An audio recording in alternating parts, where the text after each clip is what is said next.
Bonsoir et bienvenue à notre formation, à la formation de l'Église baptiste de la Côte Basque. Et bien sûr, en septembre, nous étudions l'épître de Paul aux Galates. Et voici la 5e vidéo sur l'épître de Paul aux Galates. Et nous sommes donc dans Galates, chapitre 2, versets 11 à 16. Mais lorsque Céphas vint à Antioche, je lui résistai en face, parce qu'il était répréhensible. En effet, avant l'arrivée de quelques personnes de l'entourage de Jacques, il mangeait avec les païens. Et quand elles furent venues, il s'esquiva et se tint à l'écart pour crainte des circoncis. N'est-ce pas intéressant? Pierre, qui avait donc dans le livre des Actes des Apôtres, chapitre 10, reçu une vision où Dieu lui disait de manger toutes sortes d'animaux, d'animaux impurs. Maintenant, il fait donc en fait, il joue cette comédie en quelque sorte. Et cela est très grave. Et nous allons trouver ici Paul qui va rentrer en scène à nouveau pour défendre l'évangile.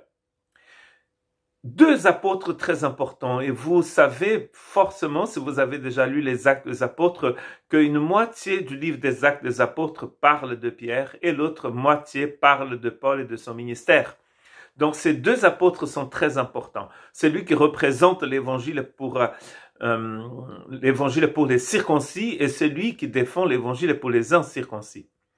Le texte nous montre que Pierre, quand il est à Jérusalem et Paul va à Jérusalem, Pierre donne, comme on a vu sur la dernière vidéo, il va avec les autres apôtres être d'accord que l'évangile que Paul prêche est bien l'évangile du Christ.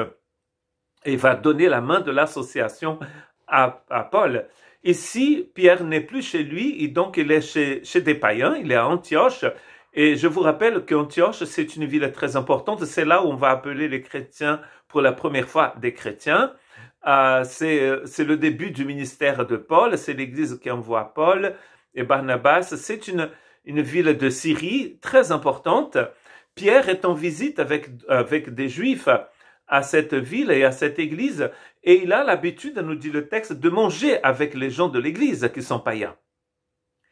Mais le moment où des chrétiens de Jérusalem, on pense en lisant Acte 15, qui faisaient partie de ceux qui étaient des pharisiens qui s'étaient convertis au Christ, et on dit qu'ils viennent de la part de Jacques, pas pour dire que Jacques, le frère de Jésus ici, est d'accord avec leur comportement, mais ils faisaient partie de l'église de Jérusalem dont Jacques était le responsable.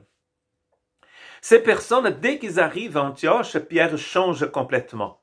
Le terme utilisé, c'est l'hypocrisie. Donc, c'est jouer du théâtre. Et donc, en fait, Pierre, il a peur de ces personnes qui arrivent de Jérusalem, de ce groupe de chrétiens qui arrivent de Jérusalem, et du coup, il s'éloigne et il ne mange plus avec les païens. Il est très important de défendre l'évangile ici pour montrer que l'évangile est un seul pour tous. Et pour la communion fraternelle, c'est très important parce que vous imaginez, parce que ces gens vont dire, d'ailleurs, vous pouvez lire ça dans le chapitre 15 des Actes des Apôtres, que pour être sauvés, les païens devaient se faire circoncire. Et ça, c'est une hérésie. Et les hérésies, il faut les combattre. Paul a une autorité incroyable, il n'a pas peur de Pierre. Et regardez ce qu'il dit. Verset 13, avec lui, les autres juifs usèrent aussi de dissimulation, donc d'hypocrisie, c'est le mot hypocrisie ici, en sorte que Barnabas même fut entraîné par leur hypocrisie. Et là, on voit le mot hypocrisie, bien sûr, traduit ici en français. Voyons qu'il ne marchait pas droit selon la vérité de l'évangile, dit Paul, je dis à Céphas en présence de tous. Si toi qui es juif, tu vis à la manière des païens et non à la manière des juifs, pourquoi forces-tu les païens à judaïser?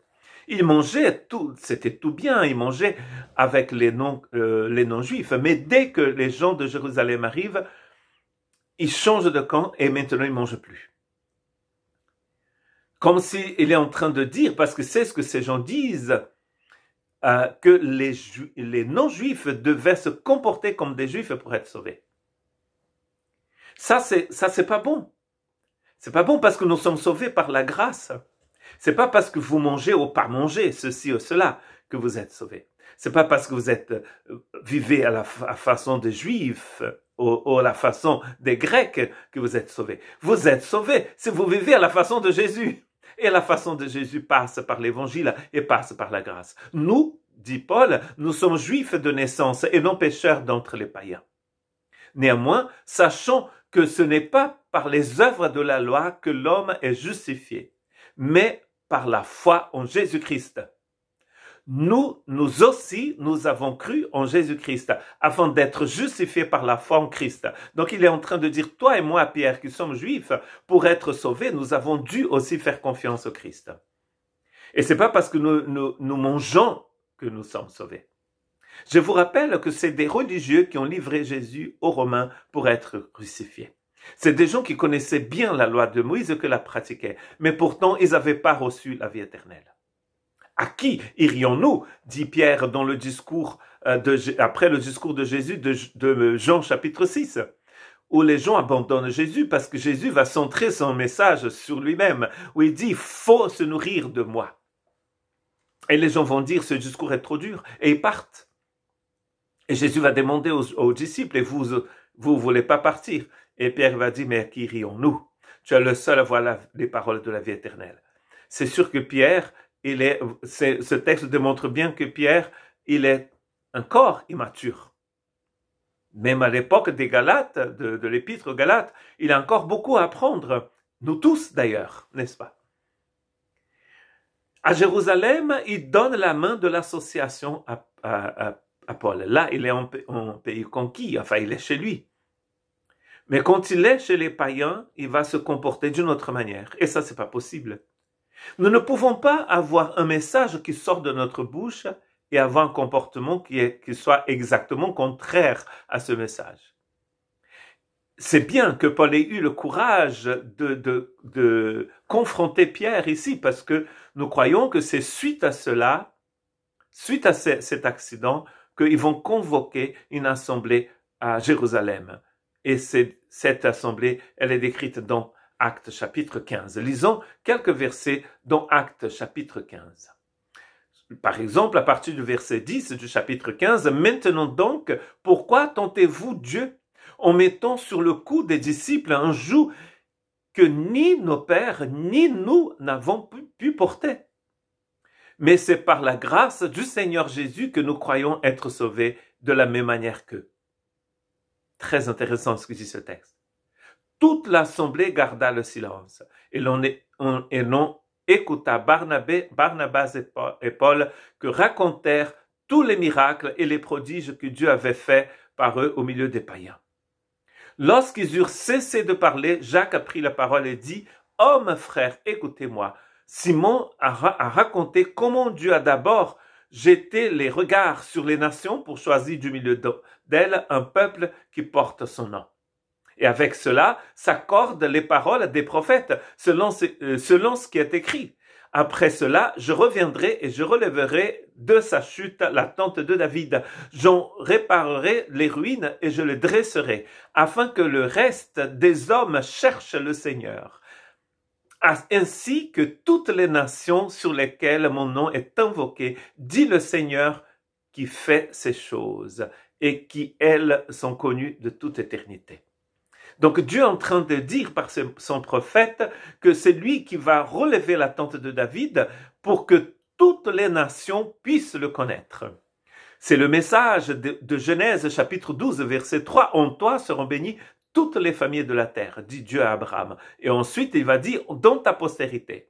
Et Paul va nous expliquer dans le Nouveau Testament que la postérité d'Abraham c'est n'autre que Jésus. Jésus est venu pour toutes les nations. Il n'y a aucune différence entre juifs et non-juifs. C'est le message de Romains chapitre 1, 2 et 3, où Paul va perdre toute l'humanité. D'abord les païens et ensuite les juifs. Pour que tous puissent être justifiés par la foi, et ça va être le sujet du prochain chapitre qui sera fait par une autre personne, et c'est tout le sujet de Romains.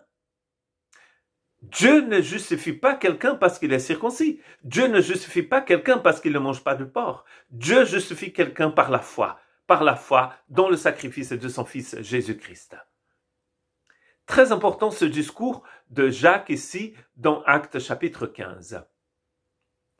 Et je reviens donc à mon texte d'origine, à Galates chapitre 2, verset 11 au verset 16, et je lis donc le verset 16, néanmoins, sachant que ce n'est pas par les œuvres de la loi que l'homme est justifié, mais par la foi en Jésus-Christ. Nous aussi, nous avons cru en Jésus-Christ, afin d'être justifiés par la foi en Christ, et non par les œuvres de la loi, parce que personne ne sera justifié par les œuvres de la loi. Répétez avec moi, personne ne sera justifié par les œuvres de la loi. Donc, on ne peut pas être justifié par les œuvres de la loi. Nous ne sommes justifiés que par la foi en Jésus-Christ. Et ça, c'est le thème du prochain chapitre. Que Dieu vous bénisse.